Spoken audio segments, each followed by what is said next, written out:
નમસ્તે મિત્રો, સ્વાગત છે આપનું જ્ઞાન ગોષ્ઠી ચેનલમાં।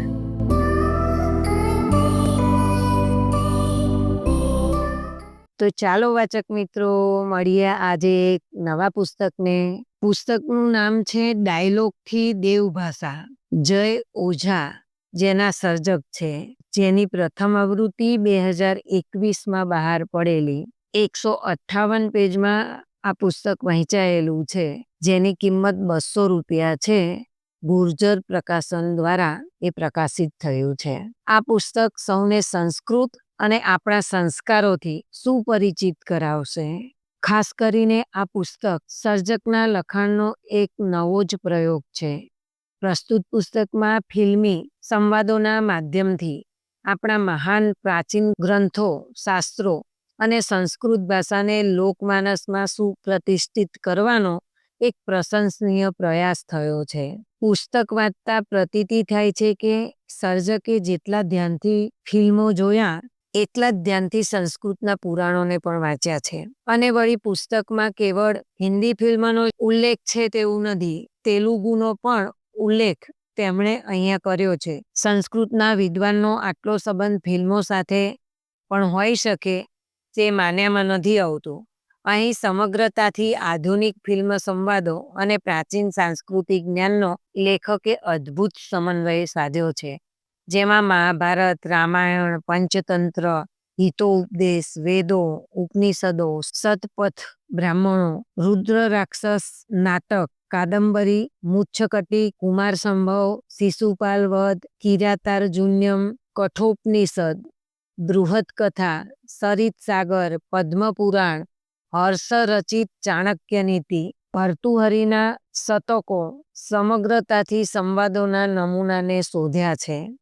પુસ્તકોની ખાસ વાત એ છે કે અહીં સંવાદ કયા પિક્ચરમાંથી લેવાયો છે, એ પિક્ચર ક્યારે રિલીઝ થયું હતું, હીરો હિરોઈન અને ડાયરેક્ટર કોણ હતા, એ બેસ્ટ ફિલ્મ હતી કે તેને કયો એવોર્ડ મળ્યો છે, કયા એક્ટરને એ ફિલ્મમાંથી લાભ થયો હતો, કયા કલાકારો હતા, કોના મુખેથી બોલાયેલા છે વગેરે ફિલ્મ વિશેની નાનામાં નાની માહિતી આપવાનું પણ સર્જક ચૂક્યા નથી।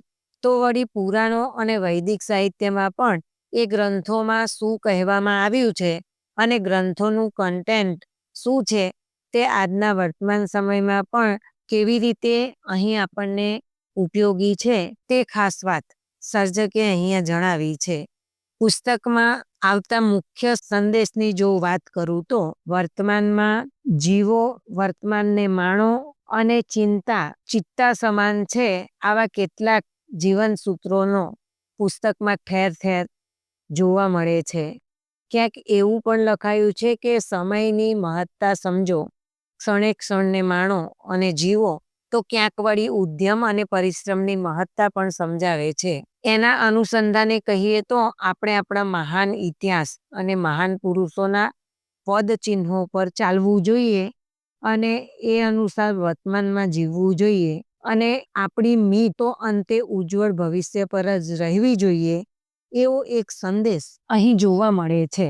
યે જવાની હૈ દીવાની 2013માં આ ફિલ્મ રિલીઝ થયેલી રણબીર કપૂર દ્વારા બોલાયેલા આ ડાયલોગ, મેં ઉડના ચાહતા હું, મેં દોડના ચાહતા હું, ગિરના ચાહતા હું, બસ રૂકના નહીં ચાહતા, આવી જ અર્થ છાયા ધરાવતું અવતરણ આપણા સંસ્કૃત ગ્રંથ ઐતરેય બ્રાહ્મણના સુનશેષ આખ્યાનની પ્રખ્યાત પંક્તિને સર્જકે કાલજયી ગણી છે, કારણ કે અનંત કાળોથી લખાયેલી આ પંક્તિ આજે પણ પિક્ચરોના ડાયલોગ માટે વપરાય છે। એ આનંદની વાત અહીં સર્જકે કરી છે।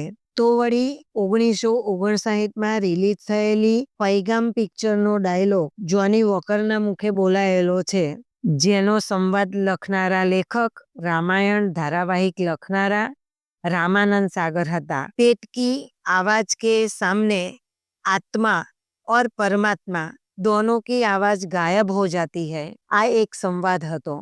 અર્થાત જે માણસ ભૂખ્યો છે તેને દુનિયાનું કોઈ પણ તત્વજ્ઞાન સમજમાં નથી આવતું। ભૂખ એ આ દુનિયાનો યક્ષ પ્રશ્ન છે, એ વાત આપણા સુભાષિત રત્ન ભંડારમાં કહેવાયું છે। જેમ કે ભૂખ્યાઓથી વ્યાકરણ ખવાતું નથી કે તરસ્યાઓથી કાવ્ય રસ પીવાતો નથી, ગુડ ઊંચું આવ્યું નથી તેથી પૈસા કમાવો કારણ કે તેની સામે બધા ગુણો નિષ્ફળ છે. આવો એક શ્લોક આપણા સુભાષિતોમાં મળી રહે છે. અહીં 1997માં ગોવિંદાની હીરો નંબર 1 રજૂ થયેલી જે બાવરચીનું આધુનિક રૂપાંતરણ હતું તે વાત પણ સર્જકે અહીં નોંધી છે. કેવી સિચ્યુએશનમાં ડાયલોગ બોલાયા છે તે વાત પણ સર્જકે ખાસ નોંધી છે. સુબહ કા ભૂલા અગર શામ को घर आ जाए तो उसको भूला नहीं कहते. આ લોકપ્રિય સંવાદ કથા સરિત સાગર જે આશરે 1063 થી 81 ની વચ્ચે સોમદેવ દ્વારા લખાયેલું હતું તે ગ્રંથમાં પણ ડિટ્ટો શ્લોક અહીં રજૂ થયો છે જે સંસ્કૃતમાં છે. દિવસે માર્ગ ભ્રાંતઃ સંધ્યા યાવતઃ યતિ ગૃહમ ઉપૈતિ તદપિ વરમ ના અસો ભ્રાંતો મન્યતે. કે દિવસે માર્ગ ભૂલેલા વ્યક્તિ જો સાંજે ઘેર પાછી આવે તો પણ શ્રેષ્ઠ છે, તેને ભૂલી ન કહેવાય. પંડિત સોમદેવે કાશ્મીરના રાજા અનંતની રાણી સૂર્યમતીના મનોવિવાદ માટે આ ગ્રંથ આજથી 1000 વર્ષ પહેલા લખ્યો હતો. અહીં સર્જકે ખાસ ઉલ્લેખ કર્યો છે કે પશ્ચિમી વિવેચક પેન્જર કહે છે કે માત્ર ઈરાન અને તુર્કી લોકોએ જ નહીં, ઇટાલી, ઇંગ્લેન્ડ તથા ફ્રાન્સ જેવા વિશ્વ લેખકોએ પણ કથા સરિત સાગર દ્વારા પોતાની કલ્પના શક્તિને નિખારવાની તક આપી છે. આપણે વાર્તા પ્રિય લોકો છીએ. કથા કહેનારા અને બનાવનારા બંને પાછળ આપણે ગાંડા થઈ જઈએ છીએ એ વાત સર્જકે અહીં ખાસ નોંધી છે. ઈસવીસન 1998માં પાર્થો ઘોષના દિવસમાં બનેલી યુગ પુરુષ ઈસવીસન 1998માં બનેલી યુગ પુરુષ નામની ફિલ્મ જેમાં નાના પાટેકર, મનીષા કોઈરાલા, જેકી શ્રોફ જેવા કલાકારો હતા અને 1869માં રશિયન લેખકની નવલકથા ધ ઇડિયટ્સ પરથી બનેલી હતી. નાના પાટેકર એક માનસિક અસ્વસ્થ કહેવાતો માણસ અવ્યવહારુ દુનિયામાં પોતાની જાતને ગોઠવી નથી શકતો ત્યારે આ ડાયલોગ બોલે છે. યહાં કોઈ કિસી સે પ્યાર નહીં કરતા, सब जरूरत के रिश्ते हैं, रिश्ते की जरूरत किसी को नहीं है. મહાભારતના શાંતિ પર્વમાં આવા જ અર્થમાં સામાન્યતા ધરાવતા એક શ્લોક લખાયેલો છે જેનું ભાષાંતર કરું તો સંસારમાં હજારો માતા પિતા તથા હજારો પુત્ર પત્નીઓનો અનુભવ છે કે આ સંસારમાં પણ કોનું કોણ થયું છે, આપણે પણ કોના થયા. આમ જુદા જુદા પિક્ચરના ડાયલોગો કયા કયા ઉપનિષદો અને આપણા પુરાણકાલીન ગ્રંથોમાંથી લીધા છે તે વાત અહીં ખાસ લેખકે બતાવી છે. આમ પ્રખ્યાત ફિલ્મ અને પ્રખ્યાત થયેલા ડાયલોગની સામે સર્જકે આપણા પુરાતન સાહિત્યમાં તે વાત બેઠી જ ક્યાંક ને ક્યાંક કહેવાઈ છે તે શોધી આપ્યું છે અને આપણી સમક્ષ રજૂઆત કરી છે. કારણ કે યુવાનો સંસ્કૃત સાહિત્યમાં અને પૌરાણિક સાહિત્યમાં આપણો રસ જળવાઈ રહે એવી ખાસ ઈચ્છા આ સર્જકની રહી છે. ખાસ વાત તો એ પણ ગમી કે આપણા પુરાતન સાહિત્યના કયા ગ્રંથોમાં શું વાત કરવામાં આવી છે તેની જાણકારી આપણને આ પુસ્તકમાંથી મળી રહેશે. તદુપરાંત હિતોપદેશ અને પંચતંત્ર બંને ગ્રંથો ખૂબ જ સરળ ભાષામાં પશુ પક્ષી પ્રાણીઓના ઉદાહરણો દ્વારા ગહન સારયુક્ત વાતોને પણ અહીં સર્જકે સાવ સરળ ભાષામાં સમજાવી છે. આમ જૂની અને નવી બંને પેઢીના વાચકોને આ પુસ્તક ખૂબ જ ગમી જાય એવું છે.